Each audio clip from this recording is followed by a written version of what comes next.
de cela, apprends à composer dans la discrétion avec Dieu. Laisse Dieu te faire. Amen. Amen. Deuxième héritage. Dites-leur, je vais prendre aujourd'hui 15 minutes. Deuxième héritage. Héritage moral. Là, je l'allais vite. Héritage moral. Est-ce que vous savez que héritage, c'est ce que tu laisses?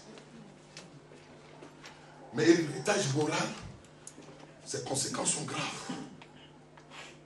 Je le dis simplement parce qu'on n'a pas le temps. Ça veut dire quoi? Il y a des choses que tu vas faire aujourd'hui. Dieu va te pardonner.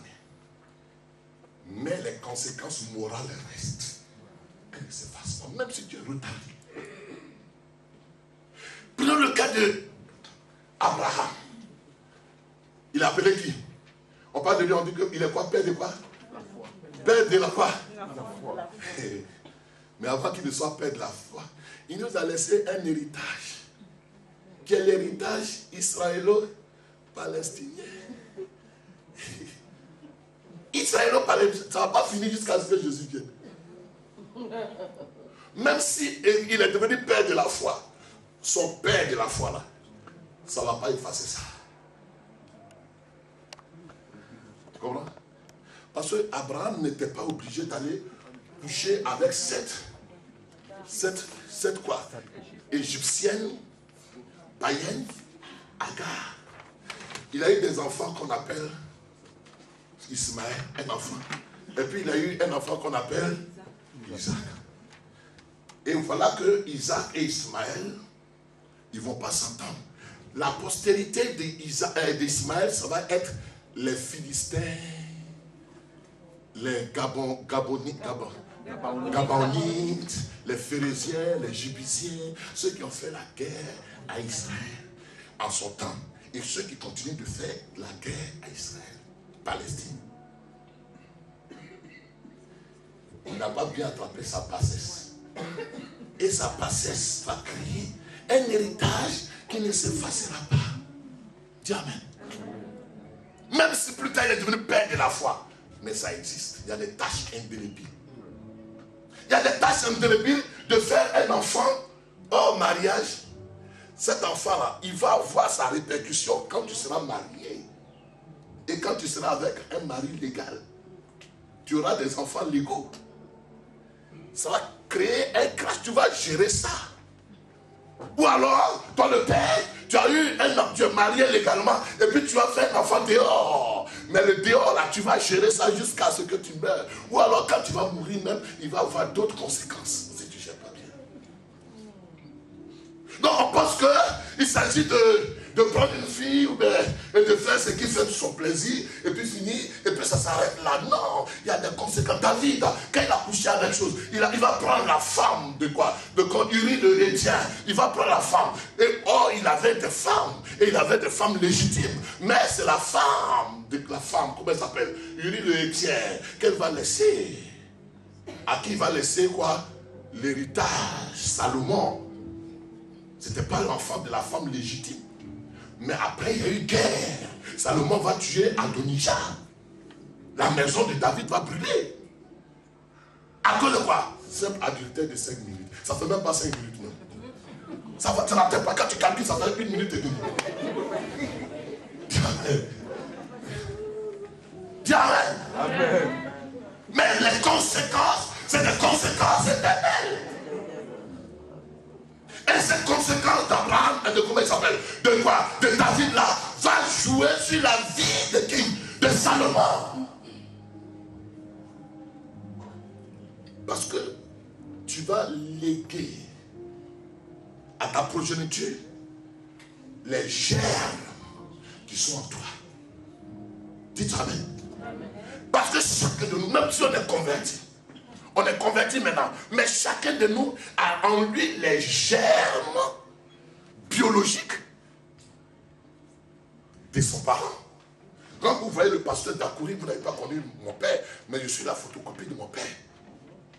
N'est-ce pas? Je suis photocopie de mon père.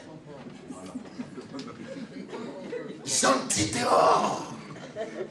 Gentil dehors. Oh, tu vas dire que non, il n'a pas de faute. Mais vie avec lui, il est difficile. Quand c'était dit non, pasteur Dakuria, il est trop bon. Vous ne savez pas, il est difficile. Et moi-même, je sais que je suis difficile. Mais pourquoi mon caractère? Mon caractère, c'est vrai que la parole de Dieu doit faire en sorte que ce caractère soit épongé. Mais ça prend du temps. Prends un occidental. Mets-le à la gare du Nord. Un vrai civilisé. Il ne va pas. C'est qui? Il ne va pas sauter le mur. N'est-ce pas? Parce que leurs parents, ils ne sont pas chrétiens, leurs parents leur ont laissé un héritage de bonne éducation. N'est-ce pas? Moi je vis avec mon propriétaire au-dessus. Mais il n'est jamais descendu pour me dire, oh vase, prête-moi 1000 euros, prête-moi 500 euros, mais 50 euros. Il ne m'a jamais. Mais si j'étais avec un compatriote, il y a longtemps, il est descendu chez moi demander sel de sucre. Et vous allez voir que partout où nous sommes, tu penses que c'est l'église de Kitakouri, mais va un peu à côté, partout où nous serons, cette attitude-là, cette manifestation d'ivoirité, ça c'est manifesté, des camérounosités, des béninoisités, ça.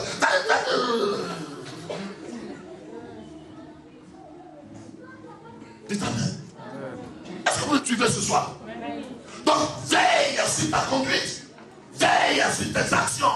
Veille sur toi, parce que ce que tu as comme caractère influencera, quoi qu'il en soit, négativement ou positivement ta progéniture. Amen. Amen. C'est pourquoi, quand tu marches, ne marche pas pour toi seul.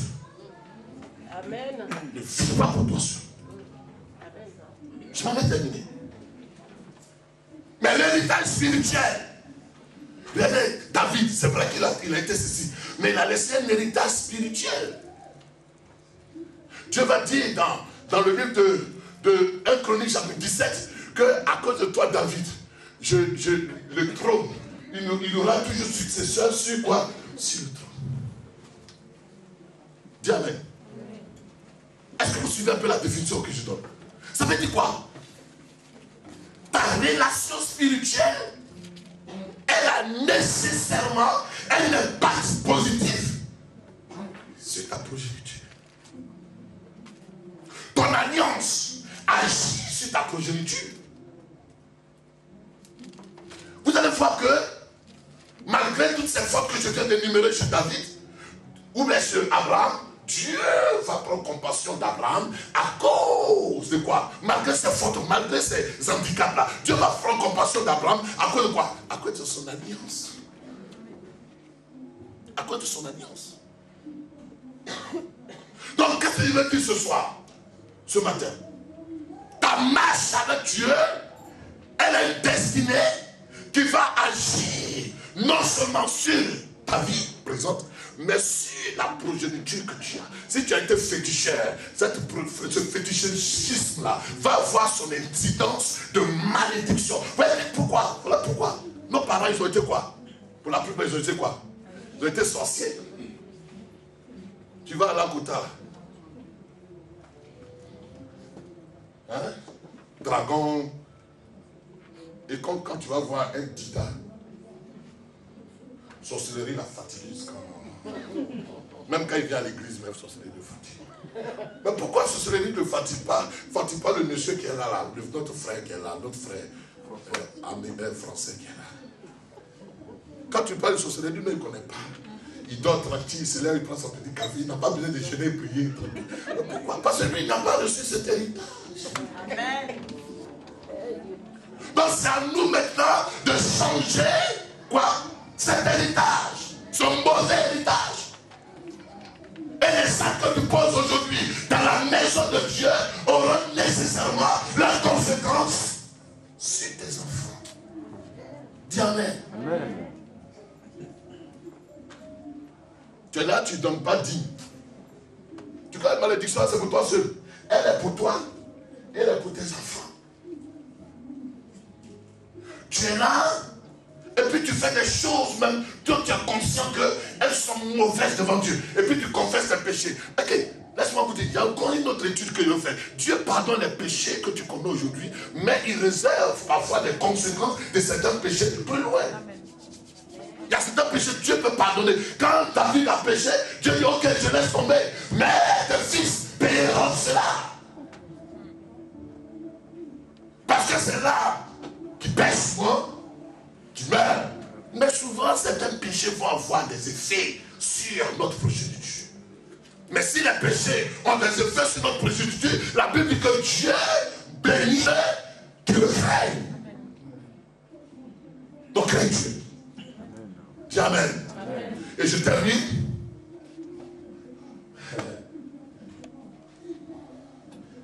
Je termine avec le fait que quand il y a eu maintenant un héritage, il faut le quoi?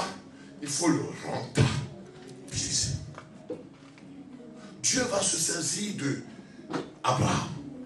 La Bible dit que Abraham va bénir son fils Isaac. Isaac a été béni. Mais la bénédiction sur la vie d'Isaac, c'est Isaac qui devait la activer. Dites Amen. Voilà, ce sujet, ça vous rappelle beaucoup de souvenirs qui vous font mal.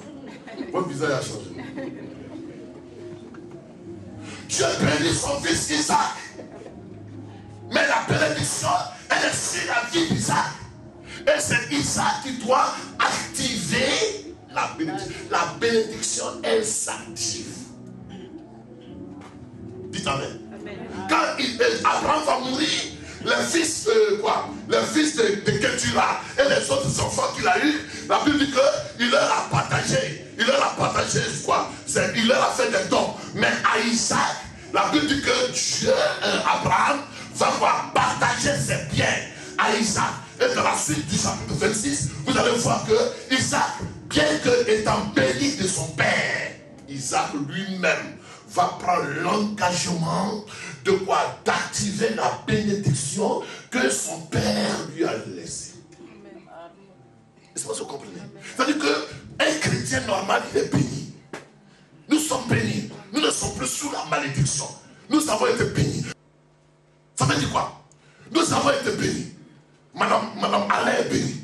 Je suis béni. Olain est béni. Chacun de vous est béni. Mais la bénédiction qui est en vous, il faut maintenant que chacun de nous puisse voir comment, par la sagesse divine en nous, de rentabiliser cette bénédiction. C'est là le problème. C'est là le vrai problème qu'il faut qu'on traite. Il ne faut pas qu'on vienne à l'église pour dire vous êtes béni. Ça, c'est des paroles lancées comme si on dit Dieu est grand. Dieu est grand, ça ne sera pas. Tu n'as rien dit. Si quelqu'un vous dit, Colline, tu es béni, tu vois que tu... Mais ça n'a rien. Il n'a rien dit. Il n'a pas encore avancé. Dans la phrase, en rédaction. C'est un non-dit. Maintenant, je suis béni, c'est vrai. Mais comment faire pour manifester cette bénédiction? Alors, Dieu nous a donné l'intelligence et la sagesse spirituelle. L'intelligence, c'est la connaissance. Mais la sagesse, c'est comment amener la connaissance à son application. C'est là le problème. C'est là le problème. Bon, il y en a qui n'ont pas la connaissance. Donc ils ne peuvent rien amener à l'application. Ils n'ont rien. Comment ils vont amener? Donc il faut avoir la connaissance. Mais la connaissance pas littéraire, mais la connaissance spirituelle. Et maintenant, amener cette connaissance-là, comment transformer. Comme hier, quelqu'un me disait, mais écoute, pasteur, comment on peut créer des richesses dans l'église? Par exemple, Corinne, tu as payé plus de 1000 euros. L'autre a payé plus de 1000 euros. Plus de 10 personnes, on peut s'asseoir et puis réfléchir pour acheter un bâtiment. Et puis rendre cette richesse financière, la rendre en bien immobilier, qu'on peut rentabiliser. Pourquoi on ne pourrait pas faire ça?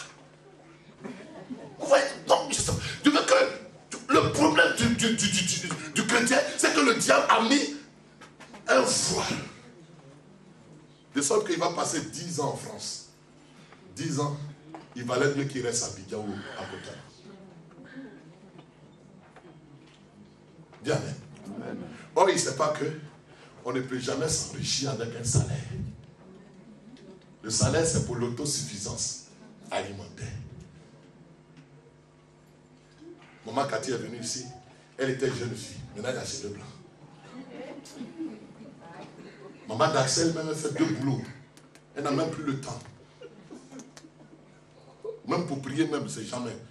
C'est moi qui prie pour elle maintenant. Madame Bemo, à moins de 2 ans de mariage, elle a déjà 3 enfants. Voilà, on a dit fais beaucoup d'enfants, on va te donner droit sur elle. Voilà, mais il ne calcule pas le coût financier.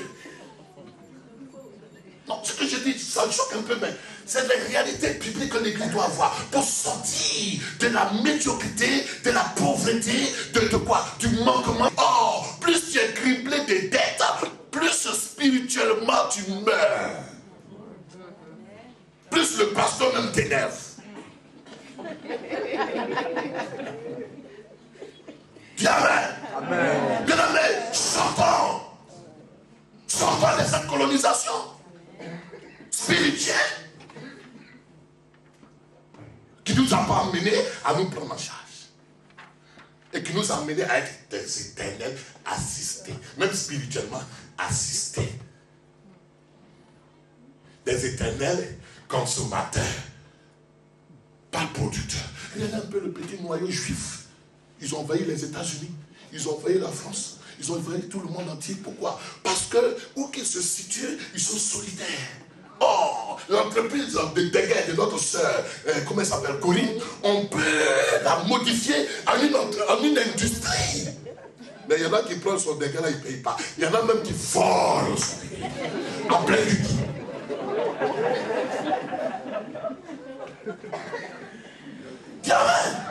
Pourquoi? Parce que ça a été inculqué dans notre tête que prendre ce qui est à toi, c'est pas grave. Ne pas payer le loyer, c'est pas grave. Prendre le crédit et puis changer de compte, c'est pas grave. Mentir, c'est pas grave. Avant de venir ce matin, mon propriétaire m'a dit, il y a un travail que je dois faire dans la maison. Est-ce que tu peux me donner la clé de ta chambre? On n'a pas hésité, on lui a donné. Mais il va rien prendre. Il y a mon chéquier dedans. Il y a mon chéquier. Il y a ma carte bancaire là-bas. Mais je n'ai pas hésité. Parce que je suis convaincu. Il ne prendra pas. Il ne fouillera même pas mon armoire pour voir combien d'objets. Au placard. Il faut laisser ça. Il faut laisser ça. Ah, avant de couper la chute. Il a des habits.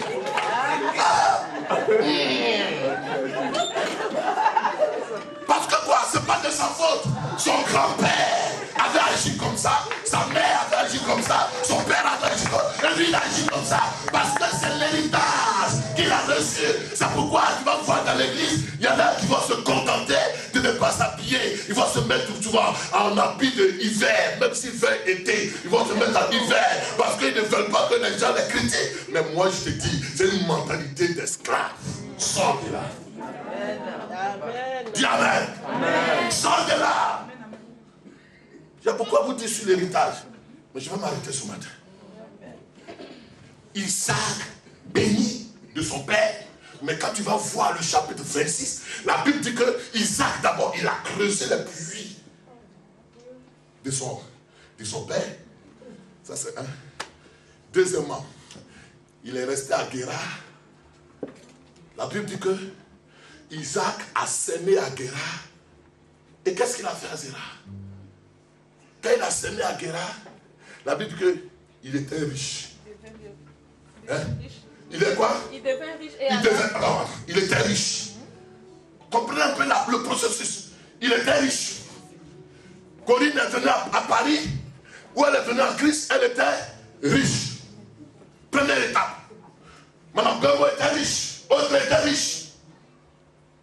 Mais ce n'est pas resté stationnaire. Qu'est-ce qu'il est devenu? Il alla s'enrichissant de... Non, c'est pas comme ça. Il est devenu fort riche. Non, tu as sauté une étape. Il avait été béni, il est devenu... Il devint riche. Il devint riche. Oh bon, dis-moi, devenir c'est un verbe d'état. devenu. Ça veut dire qu'il ne l'était pas. Il était béni, mais il n'était pas. Il est devenu riche. Mais il n'est pas devenu riche au hasard. Il est devenu riche parce qu'il a semé, il a investi dans l'immobilier de la terre. Dis amen. Il a investi dans le royaume de Dieu. Dans la maison de Dieu d'abord. Deuxièmement, il est devenu fort riche. Et troisièmement, il alla ensemble riche. C'est-à-dire que c'est un processus qui n'est plus interrompu. Vous voyez bien, la richesse là, dès que c'est entamé, ça ne s'arrête pas pour l'homme sage. Dieu nous a bénis, et puis pour nous, ça s'est arrêté. J'avais dit, quand j'étais enfant de Dieu, j'avais des révélations, mais maintenant je ne vois plus. C'est qu'il y a quelque chose dans le processus qui est cassé. Quand je suis venu en France, ça allait, mais maintenant c'est cassé. Il y a quelque chose qui est cassé. Aussi longtemps que tu seras avec le Seigneur, tu devras rentabiliser les talents, le potentiel, les acquis, les grâces, tous les moyens que tu as mis à ta position. Même tes études, tu devras rentabiliser. Tu dois rentabiliser tout ce que Dieu te donne comme privilège. Tu dois le rentabiliser. Parce que sur la terre, il n'y a rien qui soit stagnant. Que Dieu te bénisse. Mais, je t'avais dit, aussi longtemps que tu ne mets pas Dieu en premier plan, ça n'ira pas. Aussi longtemps, ça je le jure, comme Dieu dit. Abraham dit, je le jure par moi-même. Comme Dieu dit, je le jure par moi-même. Je le jure sur la parole de Dieu. À moins que la Bible soit fausse. Aussi longtemps que Dieu n'est pas mis au premier plan, les Juifs, leur affaire de Torah, leur affaire de dîmes, de zakat. Les musulmans, leur affaire de zakat. C'est pourquoi tu vas voir un musulman, tous les vendredis, il va faire à la mosquée, il donne un paquet de sucre. À qui? À l'imam. J'ai béni Dieu, j'ai envoyé le texto cette semaine. Sachez apprécier vos serviteurs de Dieu. Il y a une sœur qui n'est pas de l'église congolaise. Et je bénis son Dieu pour elle. Une Congolaise dit, pasteur, mon salaire de ce mois-là, ton texto m'a parlé. Je me suis résolu devant Dieu de prendre mon salaire de ce mois, de le distribuer à des serviteurs de Dieu. Toi, tu auras ta part demain matin. Même si ce petit pasteur accepte ça. Mais je vais distribuer mon salaire de décembre. Je dis, tu as la révélation. Parce que je ne vais pas fêter sans qu'un homme de Dieu ne fête. Mais toi, tu n'as pas cette révélation. Tu envoies Abidjan. Chez la sorcière. Ils prennent et puis ils vont te t'attacher encore. Comme photo des Camerounaises. Et puis quand tu vas mourir, ils vont prendre eux-mêmes maison. Les amis, investissons avec Dieu. Investissons notre vie spirituelle avec Dieu. Investissons notre sérieux dans la vie de Dieu. Parce que nous avons la plus grande richesse, celle-là qui doit être fructifiée pour renverser le système de ce monde. Dites Amen. Est-ce que tu es d'accord avec moi? On va prier.